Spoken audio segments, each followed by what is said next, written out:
my name is Mike, and we're here in the kitchen today to talk to you about no-cry cut-resistant gloves. Now, these gloves are level 5 cut-resistant. It's actually 4 times stronger than that of leather. Now, you want to remember that while these gloves can handle cutting like this, or even holding the blade like that, you still really want to avoid any sort of puncturing like that, or cutting down on the fingers like this, because they're meant for really preventing any sort of mistakes. Now, I want to show you how to cut like a pro, and luckily for you, no-cry cut-resistant gloves will help prevent any sort of rookie mistakes. Before we get started doing any cutting, you first want to make sure you have a nice, stable cutting board. Wobbly cutting boards can result in your knife slipping and injuries happening. To avoid that, you want to place a wet towel underneath the cutting board to help keep it stable. In addition, you really want to make sure the blade of your knife is as sharp as it can be. Because you may not know this, but the sharper the blade is, the safer it is. A sharp blade will cut easily into a food, while a dull blade will tend to jump around, and it's very easy for it to accidentally cut you. And this is why it's so important to have full control over your tools. Now, let's talk about how to properly grip your knife. If you put your finger on top of the knife, or you hold it too far back on the handle, you'll have a dainty grip, and then you'll really need to use no-cry cut-resistant gloves, as you're almost asking for injury. Instead, you should put your finger and thumb at the very back of the knife and wrap your other fingers around the handle.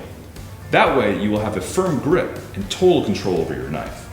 It might feel a bit weird at first, but in time, it will seem like an extension of your hand. Now, the most common mistake that happens while chopping is laying your fingers out flat. Like this, you might not yet cut yourself when you have no-cry gloves on, but if you press hard enough, you might just cause some injury.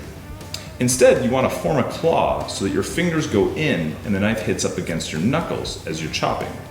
In this manner, your fingertips are protected the whole time and also gives you control over your cuts. Now, let me show you something I'm sure you've all struggled with: the elusive onion. Now, we here at No-Cry shed no tears when cutting onions. Let me show you our secret. First, cut the onion in half through the root end and peel the outer layers. Put the onion down flat, make a claw shape with your hand, and make a few incisions horizontally into the onion. Turn it, but make sure the root is still holding everything together. Then, with your hand still in a claw position, make a few more cuts vertically. Then, turn it back and use your knuckles as a guide as you start chopping along. Just chop in a wave motion. And voila, you have a nice and even dice. When your food doesn't need to be cut into exact even pieces, just rest the tip of your knife on the cutting board and support it with your claw hand. And with your claw hand, continue chopping in a wave motion. And even when using a grater to create carrot shavings, the no-cry cut-resistant gloves work perfectly to protect your hands.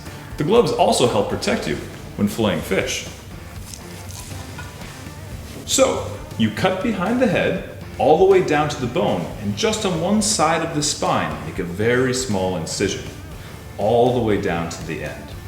Let your knife do the work. You don't need to apply a lot of pressure if you have a sharp knife. Don't worry if it slips, that's the reason you're wearing gloves. It should just pull itself away like so. Is that simple or what? And then afterwards, just pull out the small bones with tweezers.